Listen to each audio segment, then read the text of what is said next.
Welcome to History 101. My name is Christina Paris and I'm your instructor for this course. And today we're going to be covering part 1 of Chapter 19, A United Body of Action, 1900 to 1916. So we're going to open up with our usual American portrait, this time of Helen Keller. Some of you might be familiar with the story of Helen Keller, most vividly portrayed through the play The Miracle Worker that was and has been, I should say, turned into many movie versions. Helen Keller actually was the daughter of a very wealthy family. If you remember from the story of the play Miracle Worker, she was blind and deaf from a very early age due to an illness. So it essentially rendered her totally isolated from the world. Obviously, vision and hearing, that is two of our primary senses. So being extremely isolated in that way, essentially in your own head, not being able to perceive the world as many of us obviously have those senses, or if we're cut off from the world by losing our hearing or losing our sight, we still have our other senses to allow us to perceive the world, but to have them both taken from us, especially at a very, very, very early age, cuts a person off in such a deep and profound way. Helen was almost left in a very wild sense, and it was through her teacher, Annie Sullivan, that she was actually able to eventually find a way to communicate. She did amazingly become quite well educated, eventually went on to college. She rejected individualism and became a profound reformer through her education, advocating very much for individuals with disabilities. Obviously, she had a very strong sense of what it was to be so profoundly disabled and cut off from the world. She became a very noted disability rights activist at a time when disabilities were perceived as a hindrance and even a burden for families. When a person became disabled in any way, there were two options that families often sought out. They would institutionalize a family member, whether it was a private institution or a state-run institution, which we'll be talking about, or they would do another strategy, which is equally as horrifying for many of us, where they would, if they were a common family, an ordinary family, middle class, working class family, or a wealthy family, where they would isolate that person in their home with varying degrees, from essentially locking them in a room off from the rest of the family, where they sheltered that person from prying eyes of neighbors, friends of the family, even the rest of the family. So it was as if that person was a living, dead family member, essentially. It's a horrible thing to think about, but this is how people coped with somebody with a disability. It was an unspoken of thing. If a person had anything varying from blindness up to something very profound, whether it was a disability where they were unable to walk, to something as severe as autism, profound autism, or epilepsy, which we have probably heard stories of cases as such. So anyway, as I mentioned, she did graduate college, became a very educated individual. So anyway, with the story of Helen Keller in our mind, we'll be moving forward and talking about reformers in this chapter and the profound impact that reformers had during this time period. So now we're going to move into the chapter towards a new politics and the insecurity of modern life that we encounter moving into this era. And this time period is very much an insecure time period. We're heading into the period just before and just into the First World War. There's an anonymity of urban life that makes people feel insecure. There's an isolation within urban life. Tenement houses, people don't know each other. There's a real sense that you don't know people the way you did in small towns. Think about even today of the sense of living in big cities, even living here. Do we really know our neighbors? I can tell you I've lived in my neighborhood for going on 11 years, and I only know a couple people in my neighborhood. And by know is I know maybe 2 people's names in my neighborhood. Do I know those people very well? I know them in passing, and that's about it. I can't tell you what their occupations are. I can't tell you if they have kids. I can't tell you half of the things that people in the past would have known about their neighbors. I can't tell you, what their whole life stories, the way people in the past might have known their neighbors. And I definitely can tell you that I've never invited them over for dinner or shared long conversations with them. But I can tell you in the past, that would have been a very common thing to do. To chat with your neighbors on a routine basis, to get to know them well enough that you could know almost their entire life stories. That was a very common thing. But nowadays, no. And that was very common even at this time period. That living in the urban environment, you didn't know that. And with rural life, however, back in those days, that was very common, that you knew your neighbors very well. You depended on each other. You depended on knowing if, Bob in the farm next to yours had gone on his usual run to town. Because that might tell you that something was wrong. That maybe he was ill, or maybe a family member of his was ill. Or if he and his family hadn't shown up for church. Maybe somebody had taken sick. Maybe you should go check up on them. So those things were common to know. To know your neighbors very well. To communicate with each other very well. This wasn't going on, though, in this time period. This was already starting to break down and evolve into what we have now, where you don't know your neighbors well. You don't know who lives right next door to you, even in apartment complexes.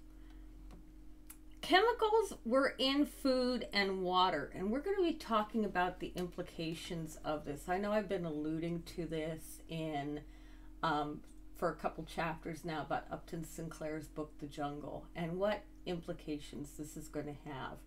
Chemicals are starting to seep into food and water that aren't necessarily good from the production, and we'll be talking about this.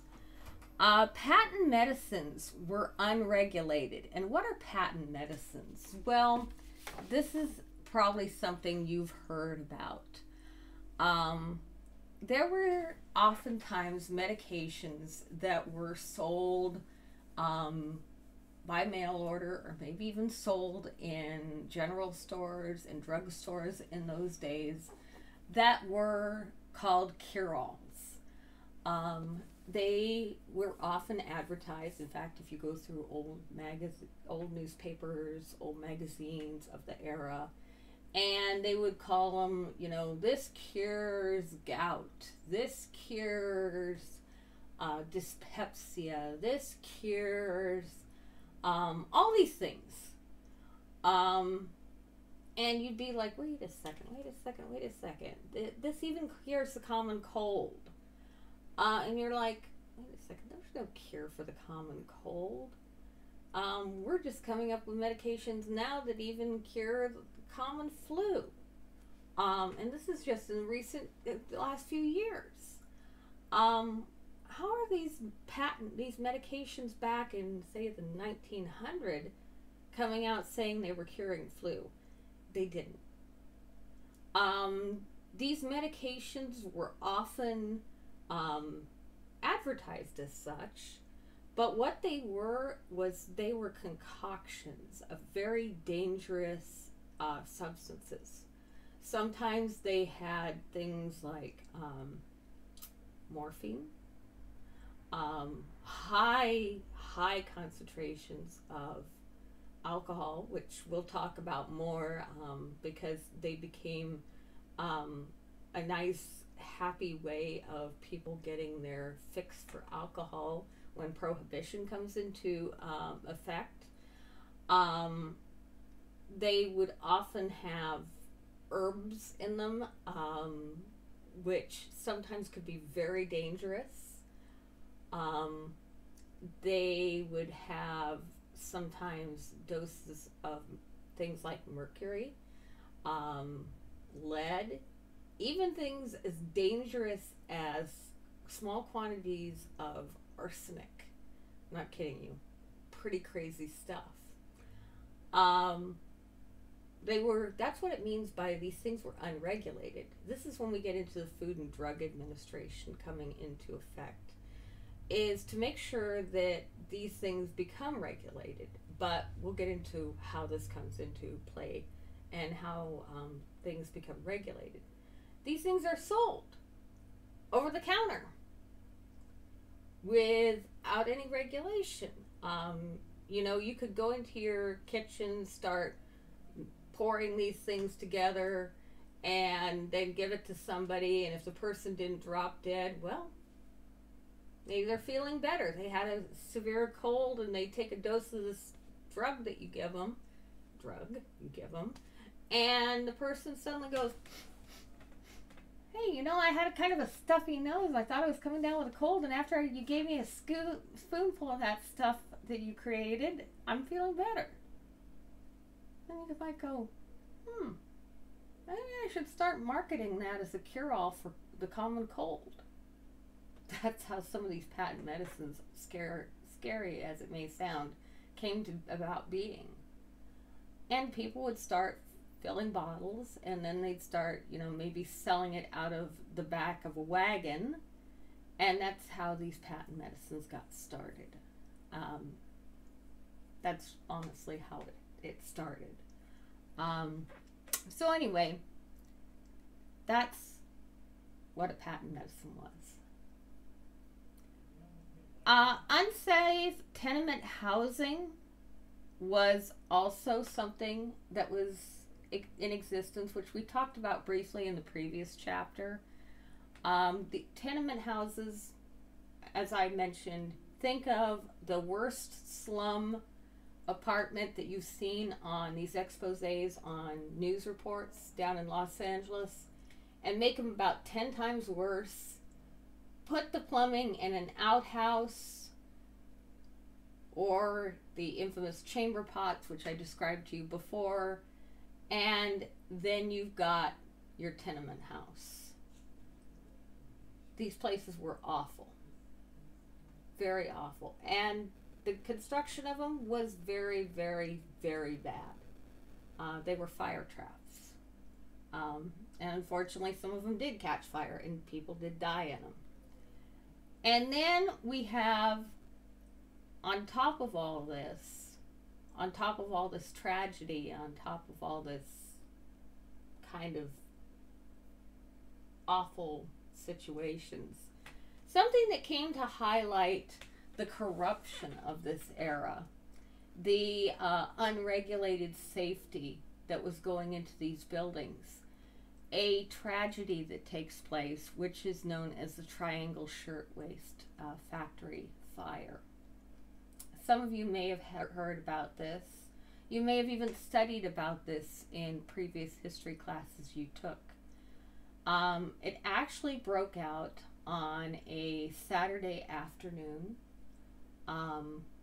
The tragedy of the Triangle Shirtwaist Factory fire was that you have it break out on a Saturday. The streets are filled with bystanders when it breaks out. The factory itself was on the 10th floor of the building where this factory was situated. The workers in the factory were predominantly younger women. There were some older women, but there were predominantly younger women. The access to that floor, the doors had been secured. That is, they'd been locked for the most part. There was one elevator and there was one fire escape. Now, the fire escape was not very secure. It was a rickety fire escape. The one elevator could only carry so much weight. And as we will learn in talking about the Triangle Shirtwaist Factory fire, that,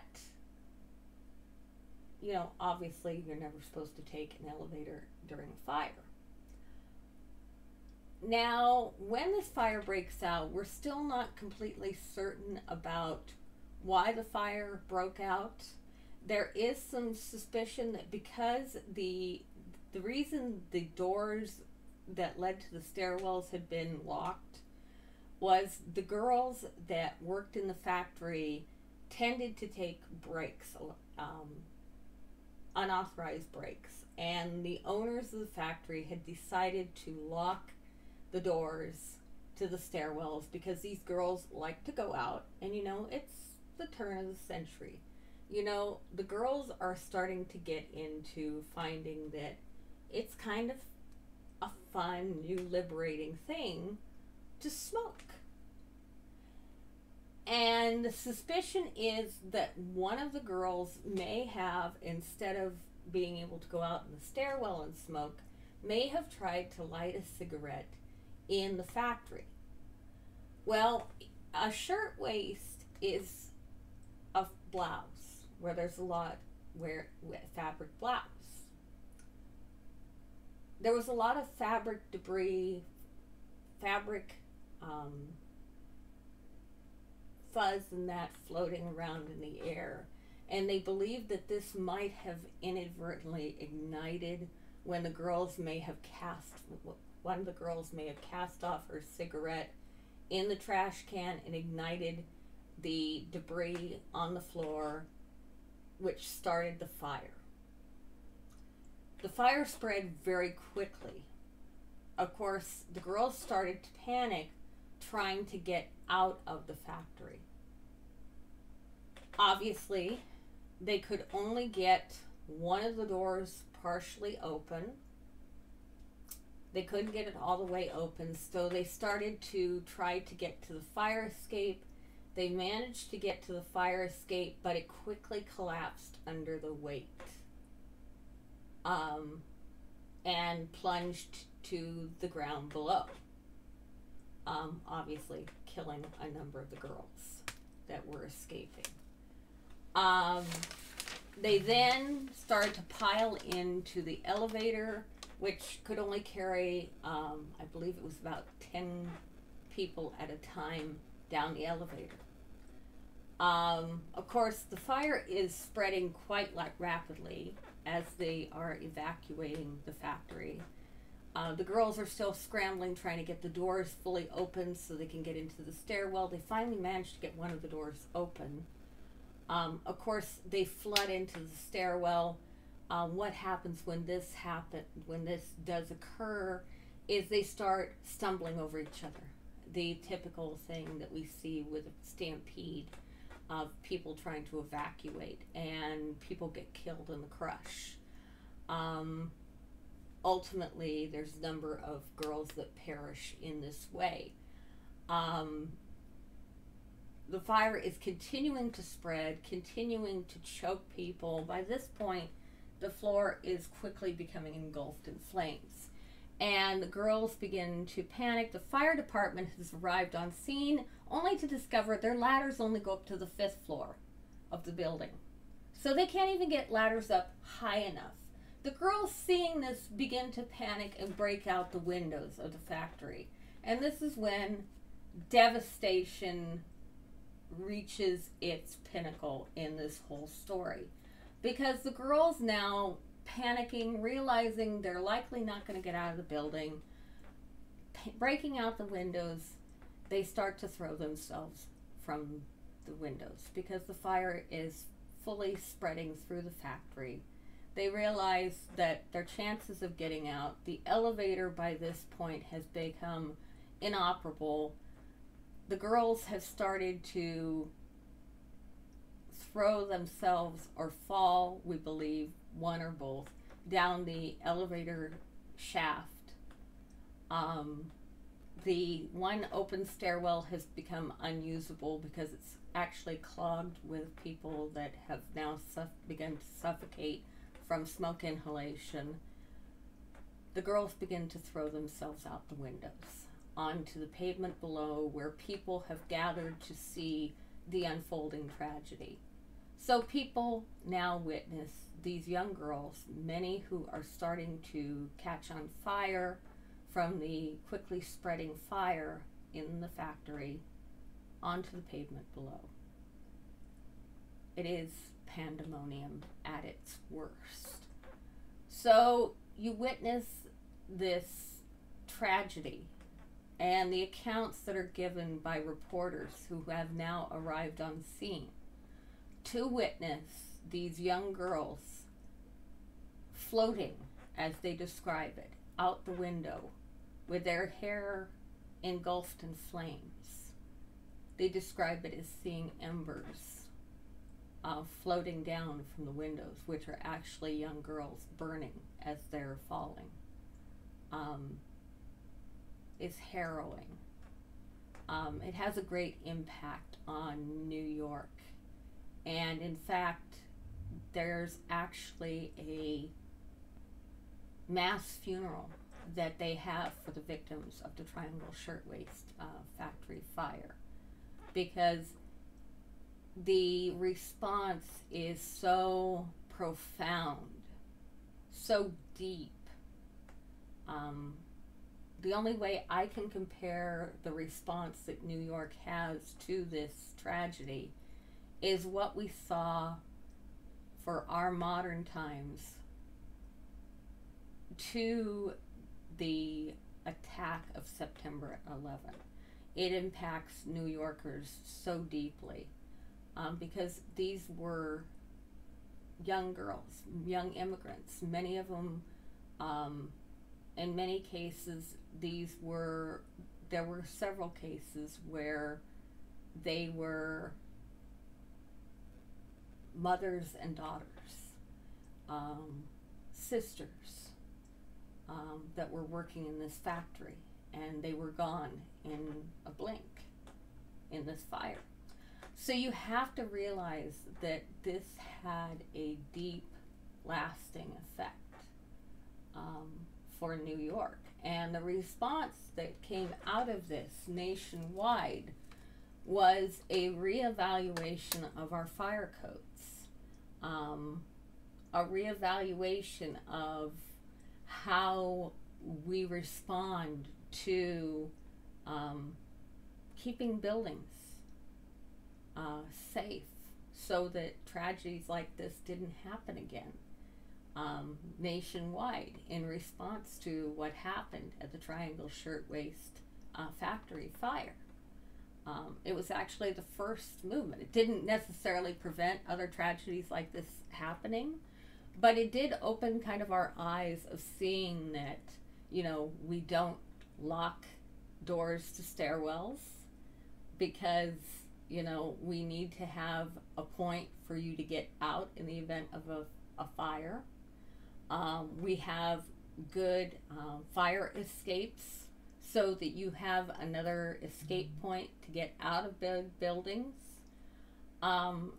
That you know you have fire escape plans, so, and fire drills, so you know how to evacuate a building in the event of these tragedies, so that you don't get trapped in a building and you do not wind up perishing like these young girls did.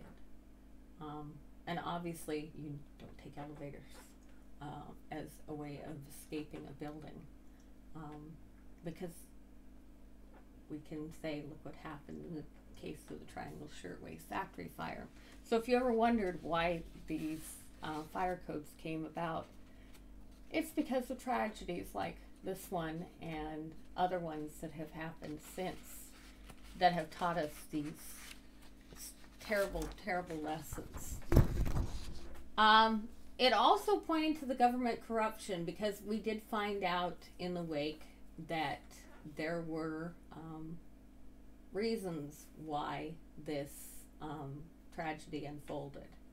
And we also found out that it also opened our eyes to other cases in other areas and other cities of why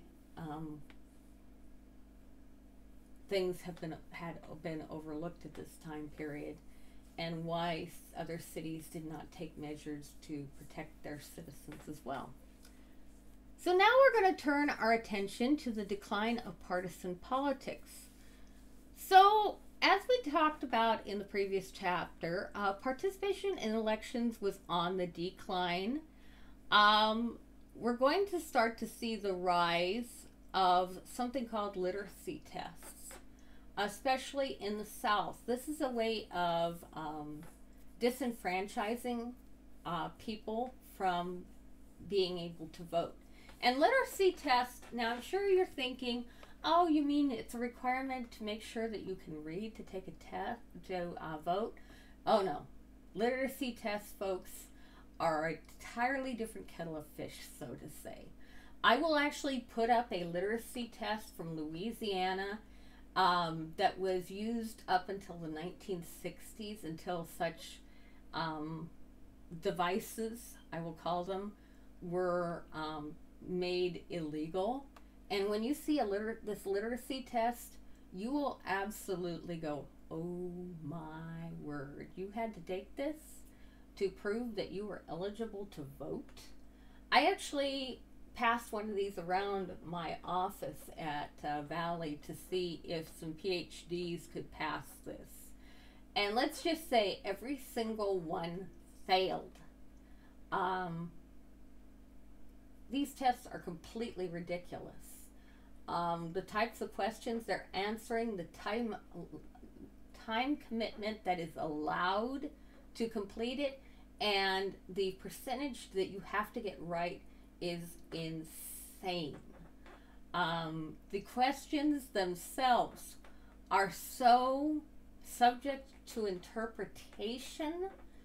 I'm sure many of you will be sitting there scratching your heads going, all right, what do they want?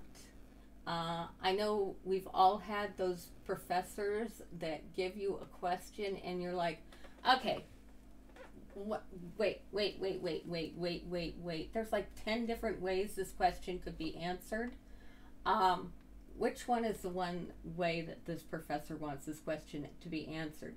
Yeah, must be where they got inspiration, was from this literacy test. I'm not kidding you. The questions are nuts on this. And believe me, I had some, I will not kid you, I had some, I've been there, I've done that, folks. And I hope that you never find one of those questions on one of my tests and go, She's nuts.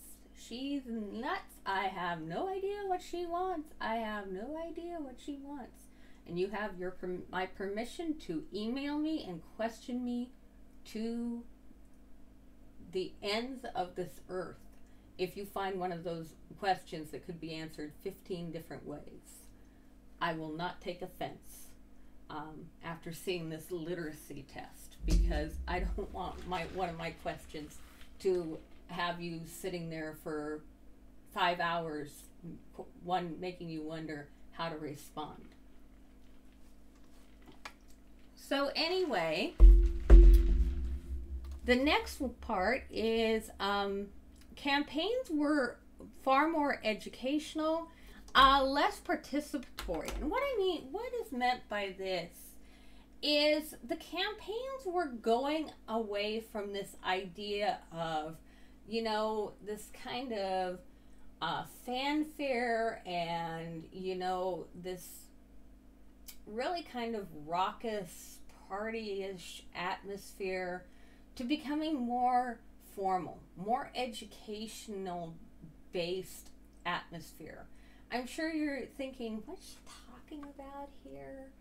If you look at a campaign back before this era, you're going to notice that they were more the type of where candidates would go in. They'd be like, I'm going to buy you guys a round of beers. We're going to sit down. We're going to kind of have this free-for-all kind of party. Maybe we'll talk about some of the issues, but we're going to have a good old time. Whereas then we start to move towards more concentrating on the issues. Yeah, I may buy you guys a round of drinks, but we're going to sit down. We're going to start talking about the issues. We start moving towards more debates and more town hall meetings and more formalized type things, and then we get down to having more debates and less drinking and less partying, and where we are today, where we have all these formalized, debates where they're moderated and where it's very, let's sit down with a candidate and have these forums with, you're going to ask me these questions, and we have these structured sit downs with the candidates type thing. No drinking. No party atmosphere. It's much more a moderated setting where it's more finding out what the candidate's about. This wouldn't have happened back before this era. It would have been, yeah, we might talk about some issues, but we're going to just kind of sit down and joke around, and yeah, you might get to know the candidate, but it's more on a personal level. More on a, this is Joe Johnson, and this is, he's a good old guy. He's going to buy me some boots, and he wants my vote, and yeah, I'm going to vote for him because he bought me some big pint of beer at the saloon. I'm going to vote for him. What does he stand for? I think he stands for keeping us on our shores, I think. Yeah. Whereas now we know approximately what our candidates stand for, what their position is on certain issues. Yeah, they may waffle back and forth every once in a while. So you see what we're going with, how politics moved away, moved towards a more educational, more educated structure. We also see the rise of voluntary and professional associations, the NAACP, the Salvation Army, and the Sierra Club. These are going to lead the charge with helping kind of become powerful lobbying agencies, powerful in helping lead the movement towards social change, and also help in lobbying for political changes. um, lobby for social movements that are going to rise in the coming years. Then when we come to social housekeeping, professional women energized reform. And what we're going to see over the next few years, especially moving into 1919, is the rise towards women getting the right to vote. And also women making the huge push for the least popular thing in the country, as it would become known, prohibition. But we're going to see how they lead the charge in that. I think we kind of already know an idea. Many of these women were also college graduates. We also see the rise of new women. Now, what exactly are new women? New women are women who have a new vision of women having a role beyond just being mothers and housewives.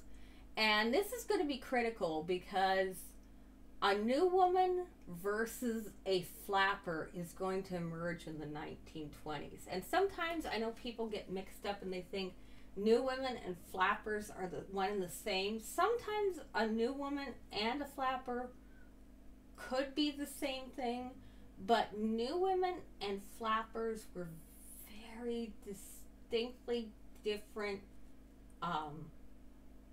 people. And we'll talk about that when we get to the next chapter, what they really were. And we're going to see the rise of the National American Women's Suffrage Association, which is going to be one of the leading associations pushing for women to get the right to vote, which is a big step forward for women being able to cast their ballots. Something that women have been advocating for, but kept having it pushed off and pushed off and pushed off, because we weren't quite seen as being ready for the chance. Then we're going to move on here to the progressives. So, what were progressives? Well, progressives are going to take many forms, and the first ones we're going to talk about are the social workers and the muckrakers. And the first thing we're going to talk about in this are the settlement houses. This is actually something that rises with the assistance of Jane Addams, who's most famously known for her Hull House in Chicago. Now, settlement houses, you can kind of think of, I always try to find a good analogy for this. Settlement houses are kind of like a resource center for social assistance right in the middle of a needy community that is completely and utterly equipped with all of the resources, including an on-site social worker, before the job description of social worker existed. It's really kind of an interesting concept, and Jane Addams was behind this idea of the settlement houses, and they were really remarkably successful. Many of the women that started out in these settlement houses, like Hull House, really went on to achieve greatness in the reform movements that were huge during this time. They became very huge in these reform movements.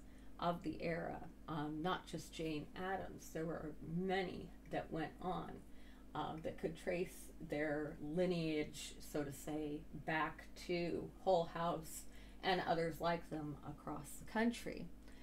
The reform working conditions were sometimes extraordinarily difficult.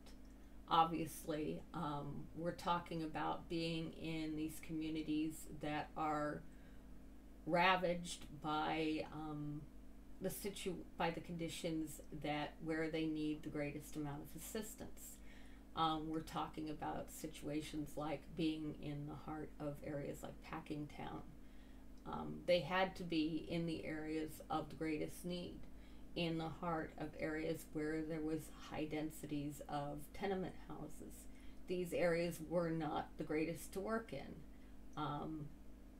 but they had to be where the greatest need was. We also have muckraking journalists such as Ida Tarbell and our good friend Upton Sinclair, who we'll be talking about later in this lecture, and his groundbreaking work that he did that led to significant pieces of legislation that forever changed our country and how we eat food, and what we eat in our food chain. We also see the rise in influence of social sciences and professions, and the faith in scientific advances for both the good and the bad. And what I mean by this is something that we didn't talk about in a previous lecture, which is scientific racism. Although science does make huge advances during this era, which is for the good, we will see how it does have profound impacts for the betterment of society. It also has some negative connotations. Scientific racism is something that I may have alluded to in previous lectures, but I really haven't gone into it depth. But it's something such as phrenology. You may have heard of phrenology, which is studying the bumps on on a person's skull, or the shape of a person's skull, to determine their intelligence. Well, obviously, we realize this is nonsense. How can you tell by the shape of a person's skull their intelligence? Obviously, you can't. In fact, I will put up something that oftentimes horrifies my students. In fact, when I first saw it as a undergraduate many years ago, I can remember looking at this diagram and going, oh my word. This was considered scientific evidence for intelligence. Wow. I'm sure glad that that didn't serve as permanent evidence, because there'd be a lot of us that would be in a whole lot of trouble. But yeah, there was a basis on a scientific chart based on race that actually was used to determine your intelligence based on your characteristics of race that determined your skull shape as a basis for your intelligence. And they actually exaggerate racial, facial, and skull characteristics to determine your measure your intelligence. And it is horrifying. I will caution you, it is horrifying. When you see it, you'll be like, oh my word, this was science. It was science. We have to use it as caution ourselves that science tried to find ways to measure that weren't always grounded in measurable and logical things, that there were biases. There were biases that were unfortunately very visible, and sometimes not always things that we were coherent of. Many of you may have heard about the Stanford IQ test, that was used for many years to measure people's IQ and believed to be free of biases until it was realized that the questions that were used contained a bias in their structure. The bias was not as obvious as everyone realized, but the knowledge base that was used for the Stanford IQ test was drawn from knowledge that would be only accessible to a white middle class male. Therefore, anybody who came from an impoverished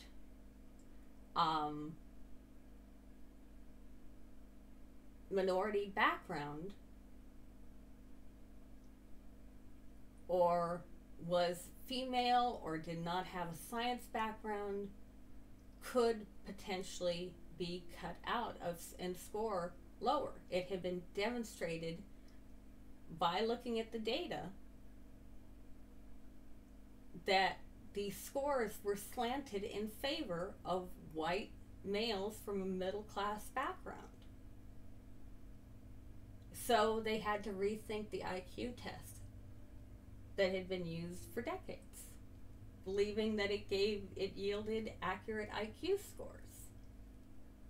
So we have to realize that sometimes these things that appear free of biases, free of racial biases even, like the Stanford IQ test, may have, in fact,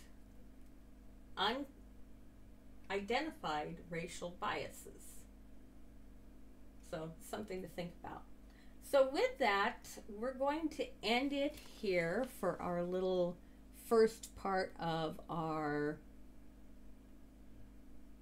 lecture, and we will pick up on our second part of our lecture in a minute. So thank you for staying with me for this first part.